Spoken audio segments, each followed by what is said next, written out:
सरकार ने अंडमान और निकोबार में नागरिक उड़ानों को रात में चलाने की दिशा में बड़ा कदम उठाया है। अंडमान और निकोबार कमान के रक्षा हवाई क्षेत्र में यात्री विमान ने रात में लैंडिंग की, जिसका वीडियो भी सामने आया है। वीडियो में अंडमान और निकोबार कमान के रक्षा हवाई क्षेत्र में आईएनएस के उत्कृष्ट एयरफील्ड पर यात्रियों का विमान लैंडिंग करता दिखाई दिया। एयरबस A321 28 जून को शाम करीब 7 बजे आईएनएस उत्कृष्ट पर यात्रियों के साथ उतारा गया। यात्रियों को उतारने के बाद एयरबस A321 वीर सावरकर अंतर्राष्ट्रीय टर्मिनल के लिए रवाना हुआ।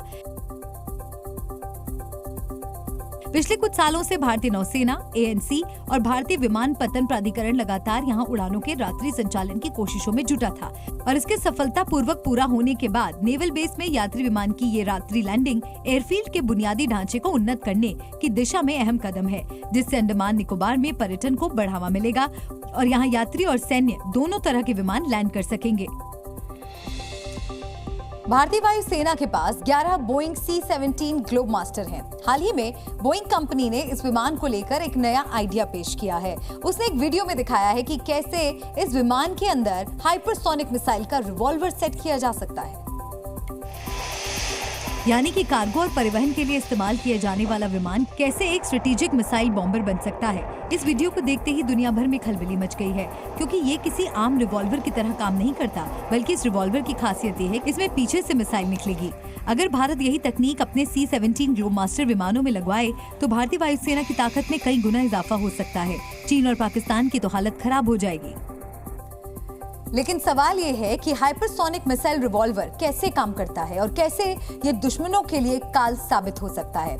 आमतौर पर रिवॉल्वर से गोलियां बाहर निकलती हैं, लेकिन बोइंग के इस रिवॉल्वर से मिसाइलें बाहर की तरफ निकलेंगी। ये ड्यूल ड्रम डिजाइन वाली इलेक्ट्रोमैग्नेटिक कैटापॉल्ट मैकेनिज्म है, यानी प्लेन के अंदर ऐसी रिवॉल्वर जो इलेक्ट्रोमैग्नेटिक गुलेल की तरह काम करेगी। इसमें लगी मिसाइलें तेजी से पीछे की तरफ निकलेंगी। प्लेन से बाहर निकलने के बाद ये मिसाइल एक्टिव हो जाएंगी और पहले से तय टारगेट की तरफ तेजी से बढ़ जाएंगी। बोइंग ने इस मैकेनिज्म में X-51 wave rider hypersonic cruise मिसाइलों का इस्तेमाल किया है। इस मिसाइल की स्पीड 5300 किलोमीटर प्रति घंटा है और ये अधिकतम 70,000 फीट यानी 21 किलोमीटर की ऊंचाई तक जा सकती है। और बढ़ते आगे अब आपको जम्मू कश्मीर की खबर दिखाते हैं। जम्मू कश्मीर के लोगों का रेल के जरिए रियासी से कश्मीर जाने का सपना जल्द पूरा होने वाला है। रेलवे ने दुनिया के सबसे ऊंचे चिनाब पुल पर हाई स्पीड ट्रेन का सफल ट्रायल किया और ये हाई स्पीड ट्रेन संगलदान से रवाना हुई और दुनिया के सबसे ऊंचे चिनाब रेलवे पुल से गुजरते समय हवा से बातें करते हुए ट्रेन रियासी स्टेशन पहुंची। इस दौरान इस हाई स्पीड ट्रेन में रेलवे सुरक्षा आयुक्त समेत कई बड़े अधिकारी मौजूद रहे। बताया जा रहा है कि रेलवे सुरक्षा आयुक्त और अधिकारियों के पहुंचने से पहले इस रूट पर 4 बार इंजन और 2 बार ट्रेन चलाने का सफल ट्रायल पहले ही पूरा किया गया था।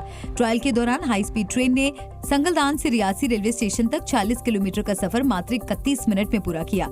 ट्रायल के दौरान ट्रेन 100 की स्पीड के साथ दौड़ी और ट्रेन ने लगभग 9 किलोमीटर लंबे टनल को भी पार किया और चिनाब पर बने विश्व के सबसे ऊंचे रेलवे पुल से भी पूरी स्पीड से गुजरी। और गर्मियों की छुट्टियों के 1.5 महीने बाद शुक्रवार को यूपी के सभी प्राइमरी स्कूल्स खुल गए। पहले दिन जब छात्र छात्राएं स्कूल पहुंचे तो स्कूल के टीचरों ने बच्चों का तिलक लगाकर स्वागत किया और इसे योगी सरकार की मुसलमानों के खिलाफ साजिश तक बता दिया। हमें आपत्ति तिलक लगाने से नहीं है, पर आपत्ति इस जानकारी से है कि इन स्कूलों को सरकार द्वारा निर्देश दिया गया।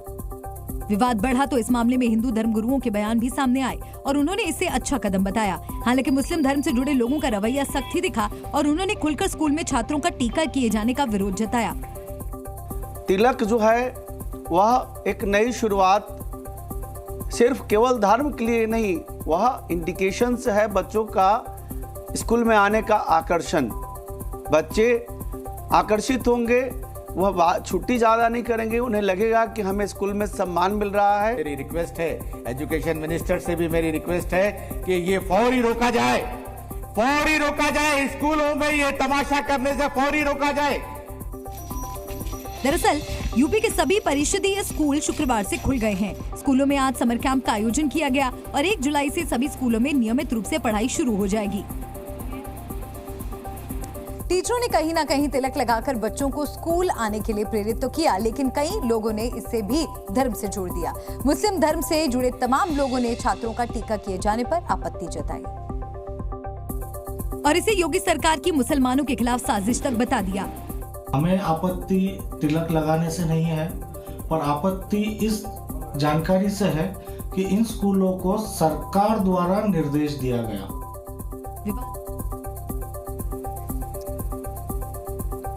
खबर यूपी के बरेली से। बरेली में जी न्यूज की खबर का बड़ा असर हुआ।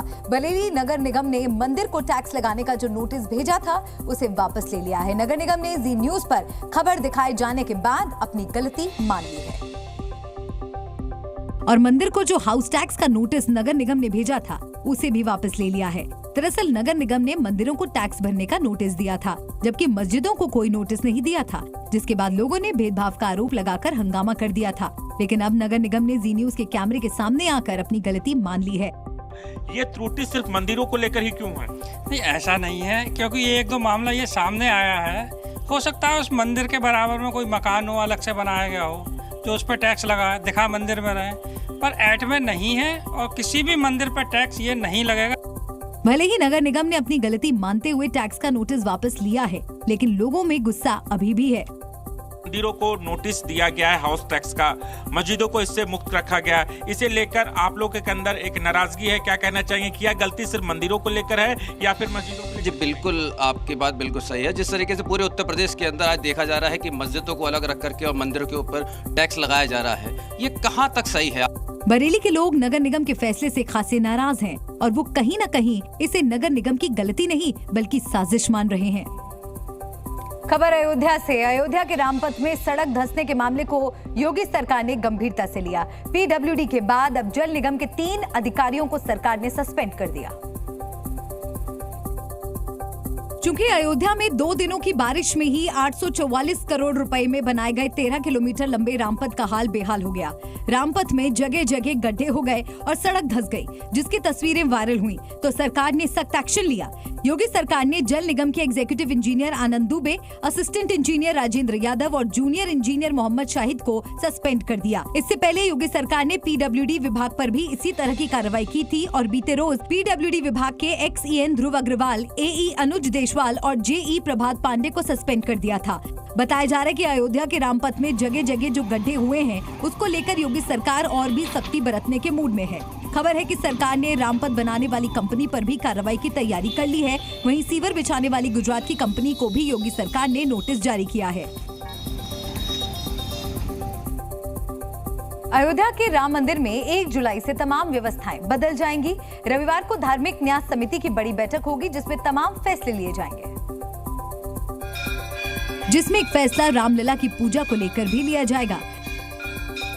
दरअसल 1 जुलाई से रामलला की पूजा 5 नहीं बल्कि 25 पुजारी करेंगे। रविवार को होने वाली बैठक में सभी प्रशिक्षित 20 पुजारियों को रामलला की सेवा के नियुक्ति पत्र दिए जाएंगे। वहीं रामलला की सेवा करने वाले पुजारियों को सेवा के बदले उन्हें दिए जाने वाले वेतन की जानकारी भी कल ही उन्हें दे दी जाएगी। चर्चा है कि नई व्यवस्थाओं में एक व्यवस्था ये भी होगी कि पुजारी राम मंदिर में एंड्रॉइड फोन नहीं रखेंगे और किसी से बात करने के लिए केवल कीपैड वाले मोबाइल फोन का ही इस्तेमाल करेंगे। ये फैसला वरिष्ठ और कनिष्ठ सभी पुजारियों पर लागू होगा। रविवार को धार्मिक न्यास समिति की जो बैठक होने जा रही है उसमें राम मंदिर तीर्थ क्षेत्र से जुड़े तमाम पदाधिकारी शामिल रहेंगे। लखनऊ की सड़क पर मुख्तार के गुर्गे अभिषेक सिंह उर्फ बाबू की माफियागिरी देखने को मिली। अभिषेक सिंह उर्फ बाबू जेल से जमानत पर छूटा तो उसने सरकार और पुलिस को चैलेंज कर दिया और लखनऊ की सड़क पर एक जुलूस निकालकर बाबू ने योगी की पुलिस को चैलेंज दिया कि दबदबा था, दबदबा है और दबदबा बना रहेगा। दबदबा था, दबदबा है, दबदबा बना रहेगा। ये वीडियो खुद माफिया अभिषेक सिंह ने अपने इंस्टाग्राम पर शेयर किया, जिसमें उनकी कार के आगे पीछे करीब 30 गाड़ियों का काफिला चलता दिखाई दिया और माफिया बाबू सिंह खुद कार पर सवार दिखा और कार में गाना चला रहा था कि विरोधी की कनपट्टी पर कट्टा तना रहेगा।